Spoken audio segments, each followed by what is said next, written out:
Generálny mediálny partner RTVS, hlavní partneri Centrum, škola,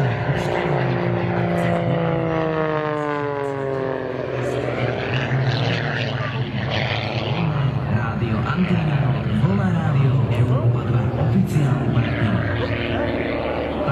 Pilotmi sú aj Red Devils, tým sa v tejto chvíli začína autogramiáda, tak ak chcete mať podpis od týchto fenomenálnych pilotov, tak určite to... Štandardne v podstate áno, Zoltán sa snaží dodržiavať ten harmonogram alebo choreografiu, ktorú si nastaví, snaží sa ju do bodky dodržiavať, takže malo by so veľmi podobné, ak nie identickú ukážku, ako tomu bolo aj včera. A zatiaľ sa to vyplňa, alebo začína naozaj vysoko a postupne sa bude posúvať nižšie a nižšie a nižšie. Ja by som iba rád upozornil, že aj Zoltán Vereš, rovnako ako k tomu bolo aj v prípade Jurgisa Kajrisa, má výnimku výške 0 metrov. Dámy a páni, nechcel by som asi lietať v rýchlostiach do 400 km za hodinu vo výške 0. No určite nie. Ešte taká vec, mám to takisto odskúšané na vlastnej koži. Keď sa spraví to srdce a potom sa ešte prebodne tým šipom, tak veľmi krátko trvá a hneď sa robí. Tak si vaše smartfóny určite pripravte a myslím si, že budeme mať tú krásneho srdcovú kresbu priamo na odvod. No ak sa nemýlim, dneska nás čakajú už asi iba dve sekcie. Jedno bude teda o malú chvíľku v podaní Zoltána Vereša. On teda sa netají tým, že naozaj aj Sliač a hlavne Siav, nech už je to akýkoľvek ročník, patrí jeho medzi obľúbené.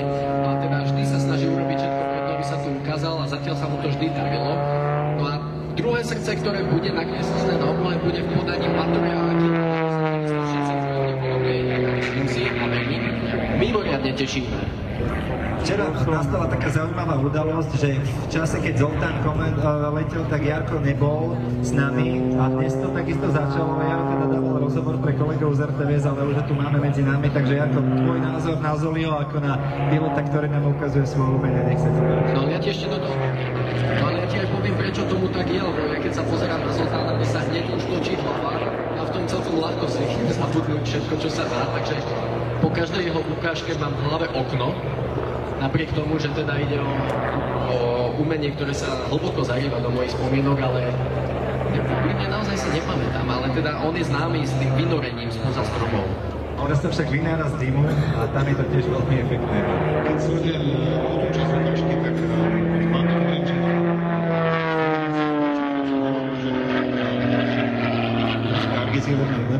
Karis je lepší na tej vertikále, lebo teda, že má zaujímavú vertikálu, ukazoval nám tú špirálu, takže v podstate to isté pre Zoltána Vereša.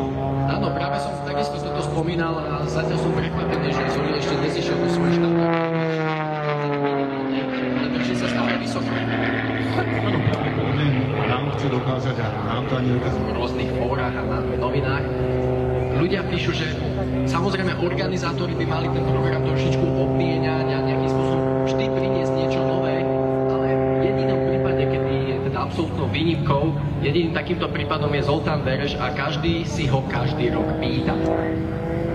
Áno, určite jeho výkony, nechcem povedať, že sú štandardné, ale sú štandardne vynikajúce.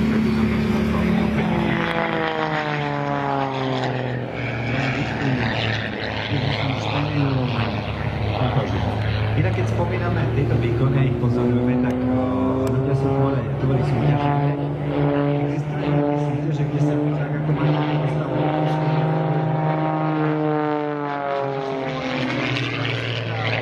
Kategóriami sveta, alebo v akých kategóriách letecké akrobácie súťaže existujú súboje, súťaže, takže áno, myslím, že Zoltán je zapísaný aj v Guinnessovej knihe rekordov. Pokiaľ si dobre pamätám, jeho špecifikum v nedávnej minulosti bolo sekanie z výške 3 metrov pri nízkom výkone.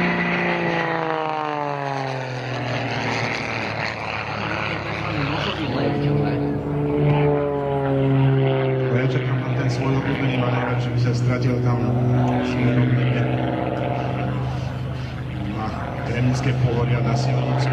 Minulé sa podľa spoza tých stromov znovu. No ja čakám na to srdiečko, inak máte inej skúsenosti, ale myslím si, že sme tu zatiaľ aj trávime, pretože ešte nie sme samozrejme pri konci. Fantastické 2 dni a že to, čo nám ukazujú piloti, to, čo nám ukazujú tí, ktorí sa podujali na to, že vzlietnú do Bohe, ale aj došlo na tvoje strany. Áno, Ježiši Maria, je to tu, dámy a páni. Spoza silnice vynára sa nám Zoltán Vereš. Vždy prekvapuje. Bol som na to pripravený, ale Kristián sa zamrel mi na chvíľočku, takže som na 90% presvedčený, že spravil. Takže skutočne veľké majstrovstvo. Toto si môže dobriť asi.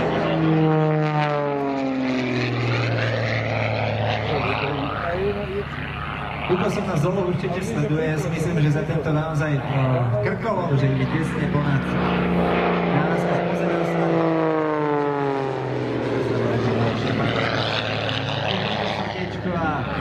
Srdiečko jednou je veľmi náročné, pretože nie sú tam dvaja, ktorí je pekný útres. Nie, predpokladáme. Aj keď to teda nebude smárik, tak toto srdiečko. Myslím si, že rovnako s láskou sledujeme celý Sion 2006.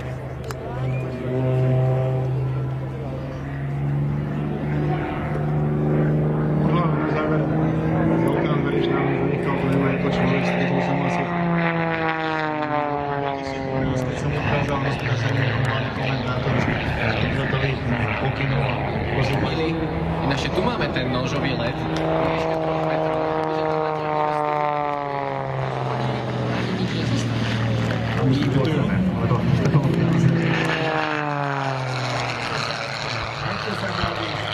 Takže veľmi pekne ďakujeme. Zoltán, keď sa nám sípem, vidíme, že aj on sa nám ukazuje ešte v poslednom dobrom, až pomaličky dosadne.